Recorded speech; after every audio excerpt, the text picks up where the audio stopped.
Alors, ce qui est très intéressant, c'est de mesurer l'écart qui existe entre les praticiens d'entreprise que nous sommes nous, et puis les commentateurs qui prévoient aujourd'hui, pour certains d'entre eux en tout cas, une déshumanisation de l'entreprise, une machinisation de l'humain et un asservissement à la machine. Et nous vivons exactement l'inverse. Nous vivons des entreprises qui se recentrent sur l'humain. Alors pourquoi est-ce qu'elles se recentrent sur l'humain? Parce que si on fait un petit peu d'histoire, lorsque nous étions dans une société de production, tout ce qui était fabriqué se vendait. Donc c'était le règne de l'ingénieur, il fallait que les gens obéissent, on était dans une hiérarchie totale.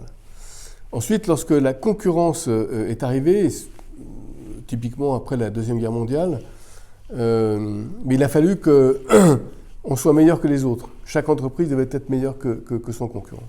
Et donc là, il a fallu demander aux salariés de donner plus qu'une simple exécution.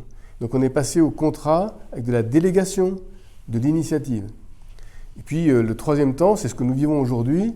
Nous vivons dans un monde extrêmement complexe où la concurrence est exacerbée. Et là, l'initiative ne suffit plus. Il faut que le salarié, le collaborateur, se donne entièrement à l'intérieur de l'entreprise. Et donc, on efface la porosité ou l'écran entre la vie personnelle et la vie professionnelle. Les deux ne doivent perdre plus qu'un. Et pour travailler comme ça, il faut sortir du rapport hiérarchique. On n'a pas le choix. Et donc, il faut arriver à un rapport de réseau. À l'intérieur de l'entreprise, on travaille en réseau, on travaille en coopération. Qu'est-ce que ça veut dire de travailler en réseau? Vous ne travaillez pas en réseau lorsque vous n'aimez pas les gens. Ça n'existe pas. Et donc, alors quand c'est hiérarchique, on peut vous obliger à travailler avec quelqu'un. Mais quand vous travaillez en réseau, il faut que vous aimiez les gens.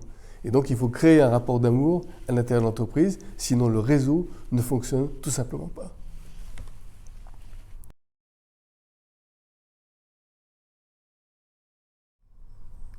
Je crois que si on attend de l'entreprise de fournir un sens, on se trompe complètement. Et je crois que c'est ça qui est très très important à comprendre. Il y a une différence entre la valeur et le sens. Nous pouvons fournir, nous, des valeurs. Nous pouvons dire, exprimer, donner, fournir aux collaborateurs des valeurs.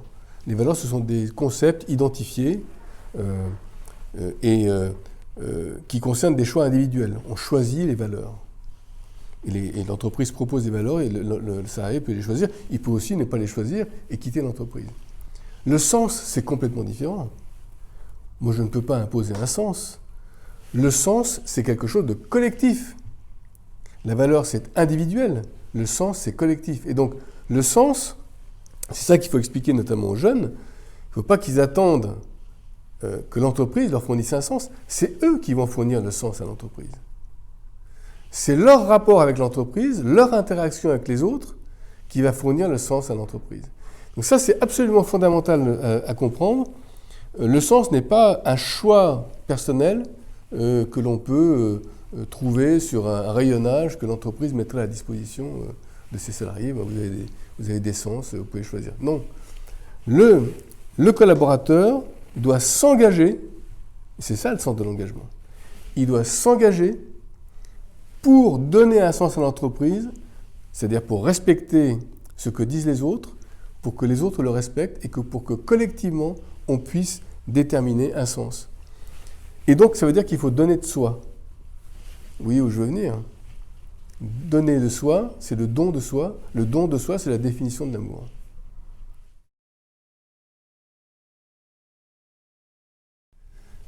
Alors, la première étape, en tout cas pour moi, c'est celle de l'humilité. D'abord parce que c'est l'humilité qui vous fait prendre conscience de votre finitude, de votre incomplétude, de vos carences. Et donc cette humilité, elle vous amène à considérer que vous avez besoin des autres. Ça, c'est la première étape. Si vous ne considérez pas que vous avez besoin des autres, rien ne peut se passer. C'est plus difficile qu'on ne croit. Alors, essayer de se dire qu'on a besoin des autres dans la vie normale, on le voit à peu près. Quand on a une position hiérarchique dans l'entreprise, c'est plus compliqué. Parce qu'il y a toute une série de de poncifs qui amènent à penser que lorsqu'on est dans une position de responsabilité, c'est à nous de dire aux autres ce qu'il faut faire. Donc nous sommes le sachant, nous sommes l'expert, et on dit aux autres qu'il faut faire. Donc on n'a pas besoin des autres, ce sont les autres qui ont besoin de nous. Et ça, il faut vraiment combattre cette idée-là, très fortement, parce que c'est voué à l'échec, et ça, c'est le mauvais chef.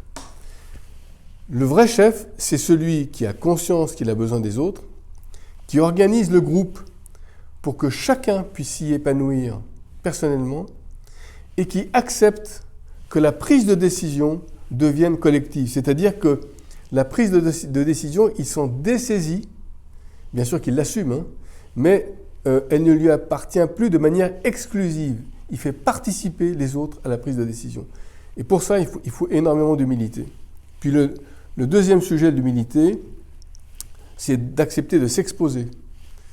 C'est-à-dire qu'on n'est pas là uniquement pour demander à ses collaborateurs, dites-moi ce que vous en pensez chacun, vous avez 5 collaborateurs, puis moi je vais choisir le meilleur dans ce que vous me dites. Ça, c'est une position de retrait et ça ne marche pas. C'est à vous de faire d'abord une proposition et ensuite de la soumettre à la critique de vos collaborateurs.